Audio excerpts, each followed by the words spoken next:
Hablemos de la vida, de sueños y pasión. La voz que unida grita transformación. Hablemos de discapacidad, sensibilizar es cambiar. Soy Funzano, soy cultura. Unidos vamos a ganar. Historias que inspiran, corazones sin igual. Las barreras se retiran, somos todos por igual. Hablemos de discapacidad, sensibilizar es cambiar. Soy Funzano, soy cultura, unidos vamos a ganar. Historias que inspiran, corazones sin igual. Las barreras se retiran, somos todos, todo igual, igual. Historias que inspiran, corazones sin igual.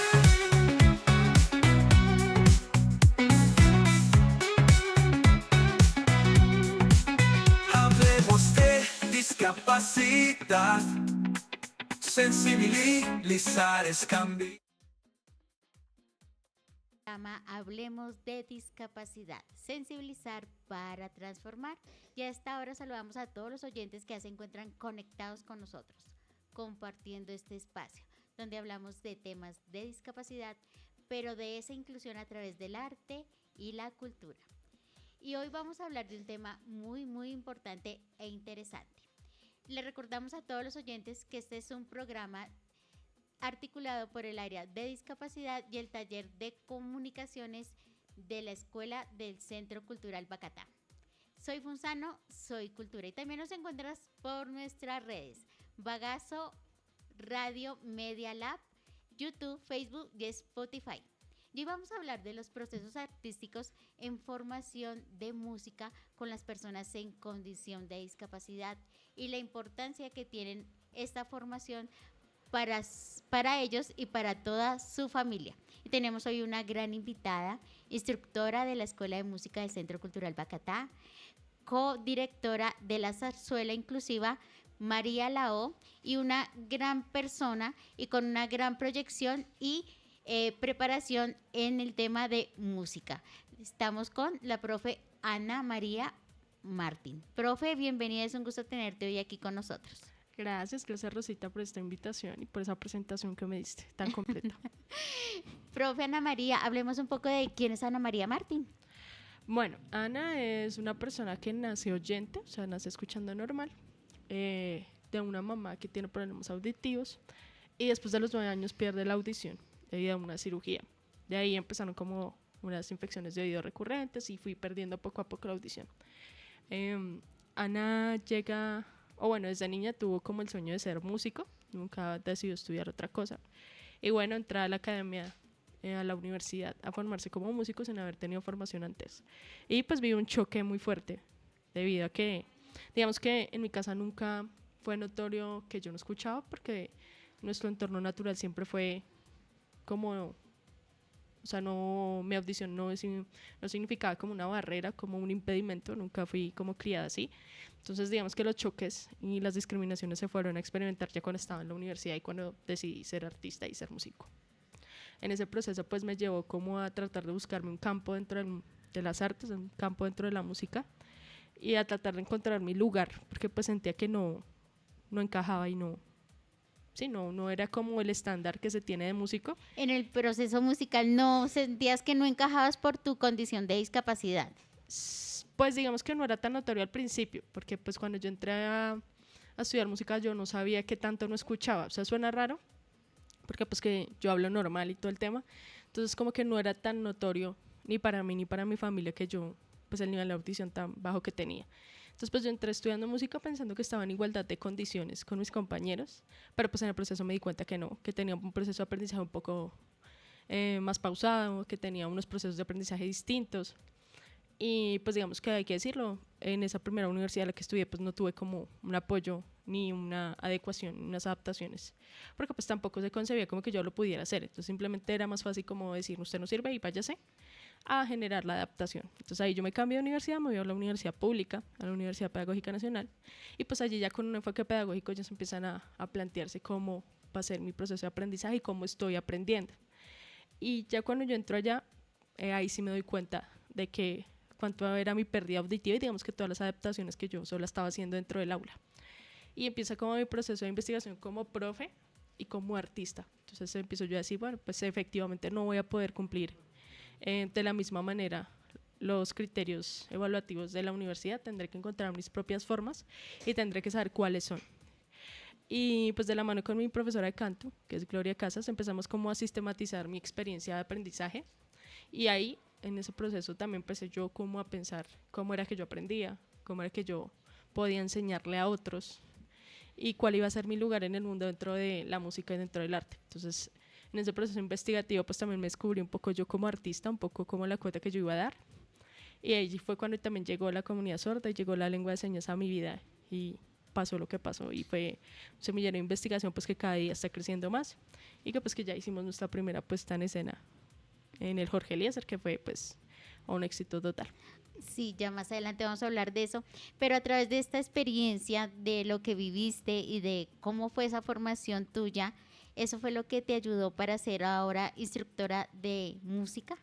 Sí, digamos que valoro mucho el hecho de que el centro cultural nunca me cerró las puertas, o sea, yo desde el primer momento dije que yo no escuchaba, yo entré a un proyecto coral, ahí fue donde inicié mi trabajo acá en el centro cultural, pero yo desde el primer día dije, pues yo tengo discapacidad auditiva, tengo estas particularidades, y desde entonces, pues los que han sido mis jefes y la escuela de música nunca me cerró la puerta como nada, al contrario, les abrió la curiosidad y me dieron la oportunidad de tomar procesos en el área de discapacidad y ahorita una nueva línea que se abre en el centro cultural que se llama la línea diferencial. Entonces en esa línea diferencial no solo se va a atender discapacidad, sino se va a atender, por ejemplo, el coro adulto mayor o coro senior, se van a abrir otras poblaciones diversas. Entonces digamos que ellos vieron una oportunidad y también pues mi experiencia me ayudó a aportar desde lo que sé, pues desde lo que viví, esos como ajustes razonables que debía implementar tanto en mis clases como en los programas que se están abriendo desde que llegué. Se amplió esa inclusión también para adultos mayores y demás población que tenemos dentro de nuestra comunidad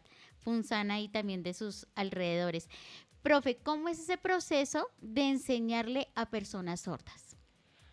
Bueno, el proceso para llegar, bueno, yo creo que a cualquier comunidad, no solo a la comunidad sorda, hay que llegar primero con una postura de curiosidad más que de imposición. Entonces, uno siempre que llega a un territorio diverso, sea una minoría lingüística, o sea, personas con discapacidad, o como el contexto que sea, siempre uno de docente, pienso yo, o es mi postura, debe llegar con el hambre de aprender. Entonces, conocer el territorio, conocer las personas que componen ese territorio, las realidades que atraviesan, y a partir de ahí hacer una construcción colectiva de lo que va a ser ese producto final o lo que va a ser ese saber.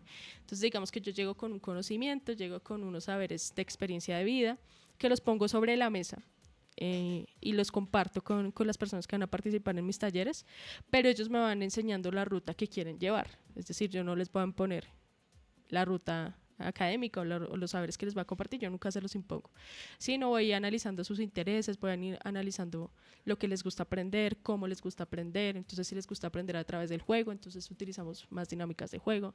Si les gusta más bien aprender a través de una enseñanza un poco más formal, yo lo voy adaptando, pero siempre en base al contexto con el que estoy trabajando. Y en el caso pues, de la comunidad sorda, pues al ser tenemos una población que es netamente visual, obviamente todo el currículo se adapta a que sea visual, a que sea una experiencia de aprendizaje muy gráfica. Sí, muy gráfica, muy visual. Pero pues igual ellos también me dicen como este ejercicio no lo entiendo, no funciona, este ejercicio sí funcionó, sí me gustó, y todo el tiempo estoy preguntando. Entonces a la vez que voy preguntando voy retroalimentando como los recursos didácticos que yo voy a aplicar. Es a través de la retroalimentación y también esa exploración directamente con los alumnos. Profe, ¿cuál es el proyecto? ¿Nos puedes hablar un poco sobre el proyecto coral?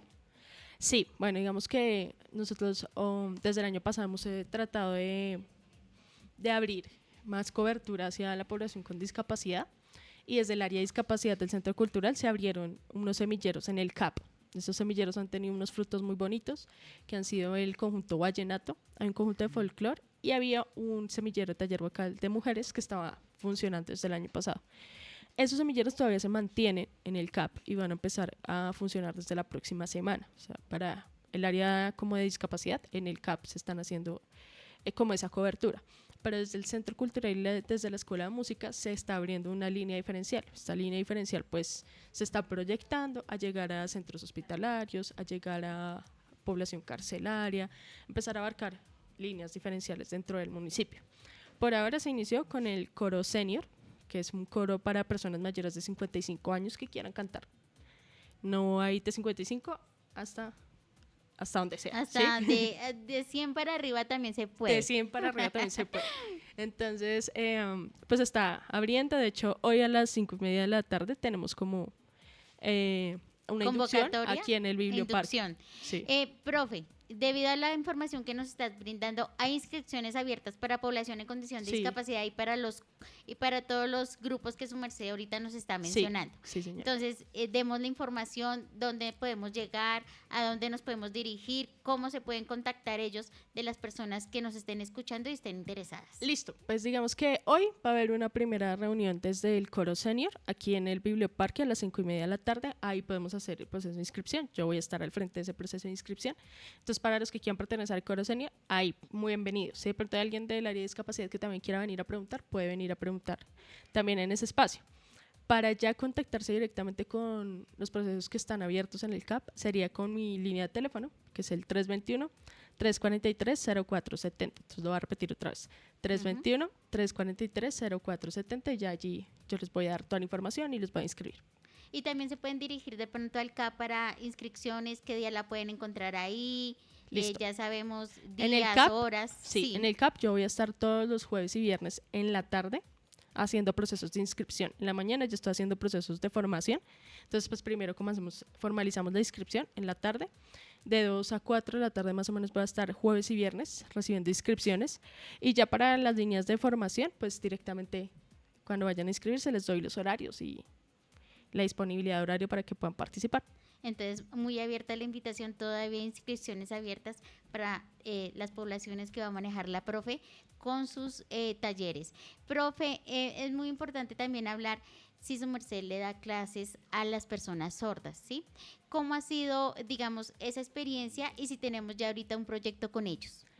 Claro que sí. Nosotros ahorita inicialmente estamos haciendo un proceso de formación en el Miguel Antonio Caro con los niños sordos del Miguel Antonio Caro. Hemos ya llevado como un proceso de percusión, hemos llevado un proceso de canto en lengua de señas con ellos, ya llevamos más o menos 3 años con este proceso. La idea sería poder abrir un espacio para formación de personas sordas que estén interesadas como en percusión, con instrumentos reciclables, que estén interesados en canto en lengua de señas. La idea sería poder abrir el espacio en el CAP, pero todo depende del aforo, es decir, depende de las personas sordas que estén. Sí, las personas sordas que estén interesadas en participar. Si ellas se acercan al CAP y se puede abrir el espacio, la idea es poder mantenerlo y ser continuo.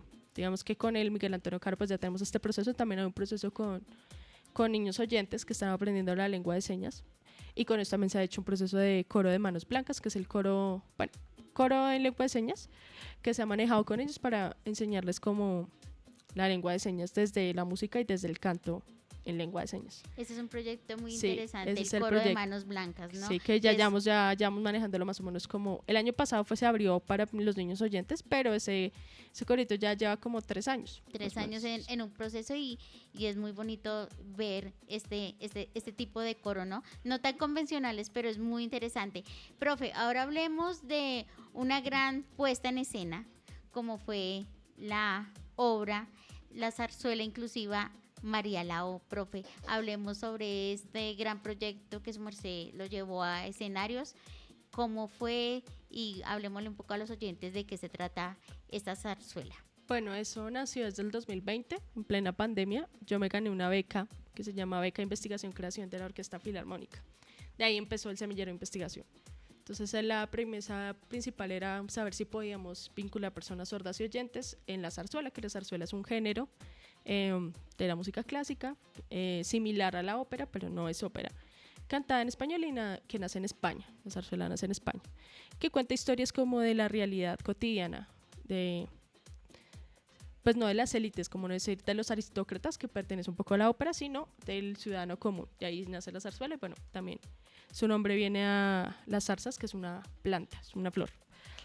Y bueno, ¿por qué escogí este género? Porque pues este género migra a Cuba y en Cuba tiene una fuerza muy grande. Mi maestra, que fue la que me enseñó durante toda mi formación, es cubana y es cantante de ópera y zarzuela. Y la primera zarzuela que yo canté como corista fue María Lao. Con ella, nosotros viajamos a Santa Marta. Y fue una obra que siempre me gustó, es una obra con una carga de folclore cubano muy grande. Y el folclore cubano pues viene de África, que también tiene, nosotros como colombianos también tenemos raíces africanas. Y es un ritmo y es una zarzuela muy con estos ritmos africanos y con estos tambores que yo sentía visualmente, se pueden ver, se pueden sentir también en el pecho cuando los tambores vayan a sonar y cuando vayan a vibrar. Entonces mi primera premisa era como es rítmica y como es corporalmente visible el ritmo africano, los sordos van a saber que está sonando visualmente. Esa fue mi primera premisa. La segunda es que tiene un idioma que es el idioma Bakua, que es una minoría lingüística en Cuba, que es una comunidad de hombres que tienen su idioma propio. Este es el Abacua.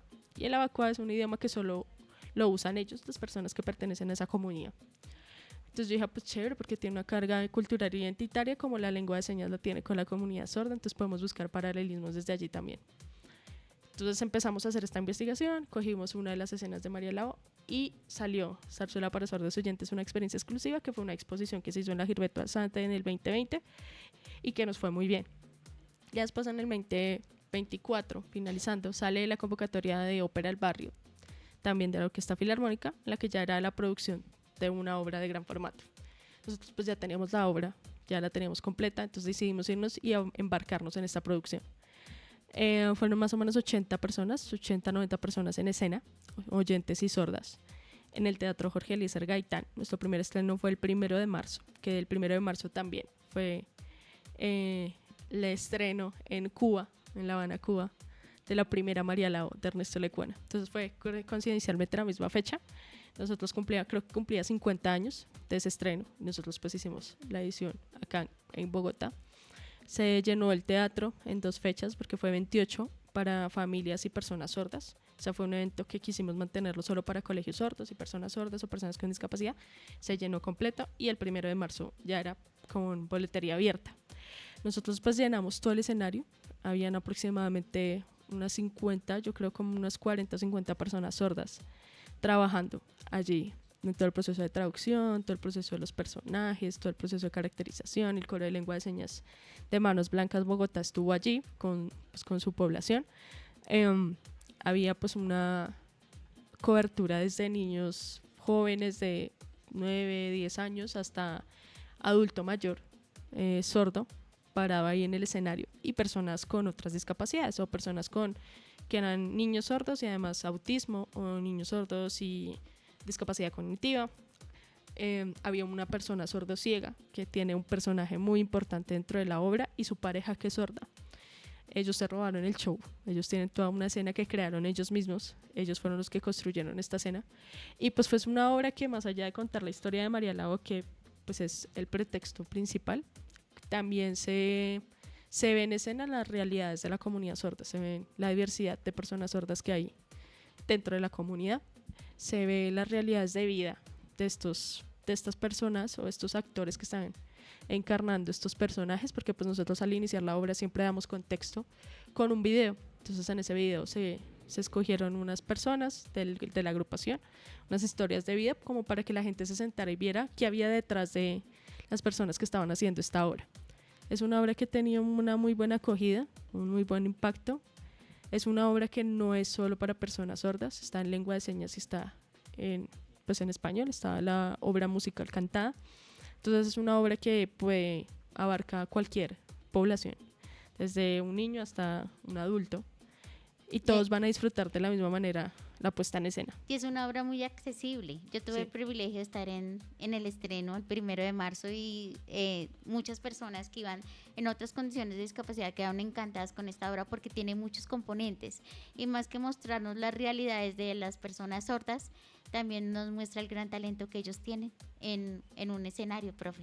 Sí, eso es muy cierto. También se tiene el mito de que los sordos no disfrutan la música y nosotros quisimos como derribar un poco ese mito, porque pues aparte de la zarzuela es un género clásico, es un género como ya un poco como no muy como común. de culto, sí, como de culto. Entonces se podría pensar que los sordos que van a querer interesarse por estos procesos, pero al contrario, para ellos fue muy enriquecedor estar con un cantante de ópera, con estas voces pues magníficas que resuenan a grandes distancias y que pues tienen una capacidad de proyección muy grande. Entonces era tocar las gargantas, sentir cómo suenan, sentir dónde suenan. Las personas que tenían restos auditivos, como decir, alcanzo a escuchar la voz de esta persona y lo que está cantando. Otros ya empezaban a generar, el oyente también empezaba como a decir, bueno, ¿cómo voy a hacer que él entienda lo que estoy cantando? Entonces, por ejemplo, habían unos personajes que son protagonistas, donde la niña Tula, son pues la chica era sorda y su dupla, deciden que para que Mafe, que era la protagonista sorda, sintiera la música, pues Luna, que era la protagonista oyente, le tocaba la espalda. Entonces ella por la espalda le iba direccionando el sonido, le iba diciendo esto es agudo, entonces le tocaba la parte alta de la espalda del agudo, esto es un grave, entonces le tocaba la parte baja. Entonces todo se lo hacía como una especie de mapa en la espalda de la chica sorda y ella también con esa guía y ese mapa expresaba con las señas. Entonces digamos que ha sido un semillero muy enriquecedor para ellos también, porque siento que es como que era un poco lo que yo quería hacer, era como que ellos sintieran que esos escenarios también los podían habitar y también los podían protagonizar. Entonces para ellos fue muy importante y muy impactante pues estar parados en ese escenario, recibir los aplausos, recibir el reconocimiento y saber que podían esos espacios habitarlos y protagonizarlos. Y que estuvieron en el teatro Jorge Eliezer Gaitán es una gran puesta en escena. Profe, ¿se superó la expectativa con esta obra, con este componente inclusivo? Completamente, siento que qué pasa y pues Rosita creo que de pronto me dará un poquito la razón.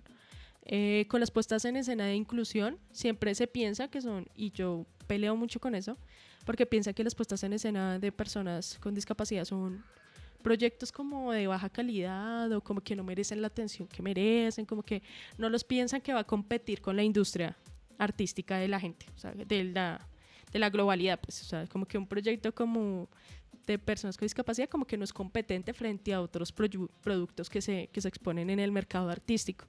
Y digamos que nosotros sí nos paramos muy fuerte en la postura de que queríamos hacer algo de muy alta calidad que fuera competible dentro de la industria artística.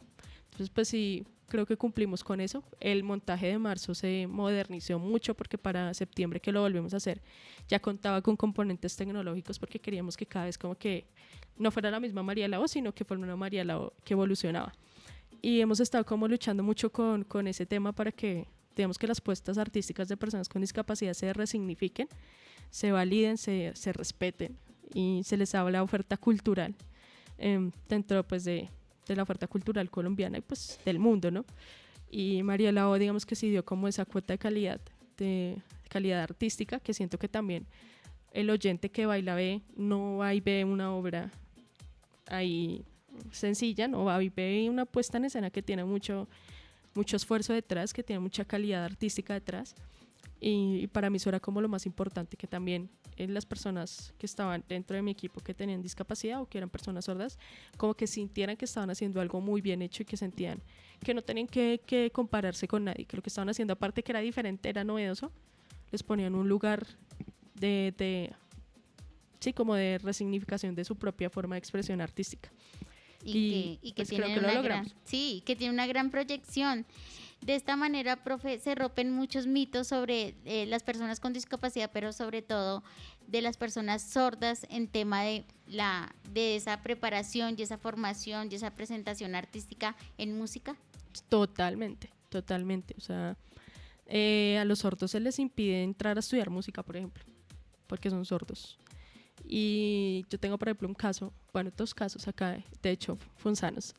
de Miguel Antonio Caro, de 2 chicos que están interesados en estudiar música. Uno ya toca guitarra y toca percusión. Y yo decía, hombre, pues, ¿qué pasa más allá de que el sordo pues no escuche? Creo que son las adaptaciones y esa inflexibilidad de pronto de la academia de decir, bueno, pues puedo enseñar estos componentes rítmicos desde otro lugar y no desde el que conozco y el que estoy acostumbrado. Entonces, al hacer María Lago y al hacer esta puesta en escena de ver sordos bailando, de ver sordos actuando, de ver sordos haciendo música con la lengua de señas, rompe muchos paradigmas. Rompe paradigmas incluso de qué es música, desde dónde se ve la música, qué se considera música. Entonces, para mí eso fue algo muy bueno porque era algo que yo quería hacer, era algo que estaba dentro de mis hipótesis y que pude confirmar con María Lago, y es que pues los sordos tienen un potencial creativo muy grande. Creo que es como un terreno virgen en el que hay muchas cosas por hacer y que desde la música ellos pueden aportar. O sea, es increíble todo lo que puede hacer, porque pues de hecho ya hay, o sea, en la historia nos ha mostrado que ya hay por ejemplo, hay una percusionista muy famosa que es Evelyn, no sé bien decir bien el nombre de ella, en el que ya le tocó pelear para poder estudiar y que logró estudiar de manera profesional, es reconocida mundialmente y es sorda y es una de las percusionistas famosas y de más alto nivel reconocidas en el mundo. Entonces como que estos artistas que empiezan como a sacar esas semillitas a lo largo del mundo, que empiezan a decir, vea, yo lo estoy haciendo y es posible, hacen que primero otras personas se sientan representadas, niños, jóvenes, sordos se vean representados allí y crean que también es posible, pero también hace que la misma academia tenga que ajustarse y tenga que abrir esos espacios para que pues estas personas puedan participar y puedan representar su forma de hacer arte. Claro que sí, la profe Ana María Martín es un gran ejemplo de que las personas con discapacidad auditiva pueden lograr muchas cosas a través de la música. Profe, ¿qué se le diría a esas personas que piensan y todavía creen que una persona sorda no puede hacer un proceso artístico en música? Bueno, les diría que de pronto es que no quiero sonar como... Bueno, sí, lo voy a decir. Creo que yo les diría que el problema es de ellos. O sea, el problema no vendría siendo de la persona sorda. El problema son ellos, porque pues ya hay casos y resultados de éxito. Y así no los hubiera, seguramente hay alguien en algún lugar del mundo que está haciendo música sin escuchar, que está haciendo música a partir de lo que ve. Yo creería que también es como entrar a destruir un poco ese pensamiento hegemónico, ese pensamiento del único deber ser, o de la única forma posible de concebir lo que es música, de concebir lo que es arte, porque pues ya ha venido... La historia nos ha mostrado muchas corrientes artísticas que rompen con esos estereotipos y que generan nuevas líneas y nuevas corrientes. Siento que eso está pasando ahorita, por eso no es raro uno ver actores sordos haciendo papeles de superhéroes, actores sordos haciendo sus participaciones en películas, porque la industria está entendiendo que se está abriendo como nuevas corrientes en donde la persona con discapacidad también empieza a habitar y empieza a mostrar sus realidades, y que aparte siento yo que es muy interesante, o sea, es muy interesante uno entrar a conocer esos mundos que no conoce. Entonces, como que las corrientes artísticas ahorita están dándole resignificancia a las culturas indígenas, a las comunidades campesinas, a las comunidades con discapacidad, porque quieren conocer esas otras formas de ver el mundo, porque son desconocidas y son muy interesantes. Y siento que eso nos está pasando como personas sordas. Creo que ese sería como lo que yo diría, como esto está pasando, esto es algo que no se va a detener, y que creería yo que el pensamiento de mutilarle los sueños a alguien, sea cual sea, pues no es válido, no habla más de nosotros mismos que de la persona que está soñando, porque pues se permite soñar y el límite de los sueños solo es uno mismo, y esas limitantes solo hablarían de las limitantes de pensamiento que tenemos nosotros para creer que otra persona puede o no puede hacer. Entonces creo que sería más una reflexión propia a otra cosa. A cómo somos cada uno dentro de nuestro propio pensamiento y esas creencias o ese concepto que tenemos frente a cualquier persona y a cualquier tipo de comunidad. Profe Ana María, se le abre la invitación para que más adelante, ya cuando inicies tus procesos, nos traigas aquí un grupo de tus estudiantes a participar, y por ejemplo el grupo Vallenato nos gustaría mucho tenerlo en un futuro claro aquí que como sí, invitados, Rosita. y que nos hagan una presentación. Que les sacan aquí un concierto. Obvio que sí, o cualquier grupo que su merced tenga, queda abierta la invitación para una presentación y que todo el mundo conozca el talento y las capacidades de las personas en condición de discapacidad. Claro que sí, con mucho gusto. Yo creo que ellos son los primeros en querer venir aquí. Claro Ese que espacio. sí. Profe Ana María, fue un gusto tenerte hoy aquí con nosotros, poder hablar de tantas cosas, pero sobre todo este tema de inclusión como artistas de las personas en condición de discapacidad y que es un derecho que tienen todos de estos espacios de participación. Y siempre bienvenida.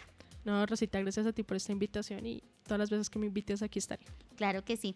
Y así llegamos al final de nuestro programa. Agradecemos a todas las personas por compartir con nosotros este espacio de inclusión social.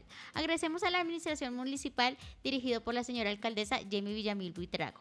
Agradecemos al director del Centro Cultural Bacatá, al maestro Oscar Chunza. Agradecemos a la líder del área de discapacidad, María Elena Hernández. Agradecemos a nuestro máster y director de programa, Javier Eduardo Peña. Quien les habla, Rosa María Velandia. Y recuerden, todos trabajando, unidos por la inclusión, logramos derribar barreras. Los dejamos con la programación de Bagazo Radio. Nos encuentran también como Bagazo Media Lab, Centro Cultural Bacatá. Soy Funzano, soy Cultura. Y nosotros nos encontramos en un próximo programa.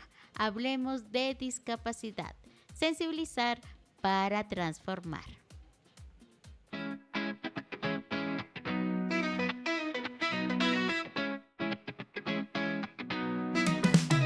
Hablemos de la vida, de sueños y pasión. La voz que unida grita transformación. Hablemos de discapacidad, sensibilizar es cambiar. Soy Funzano, soy Cultura. Unidos vamos a ganar.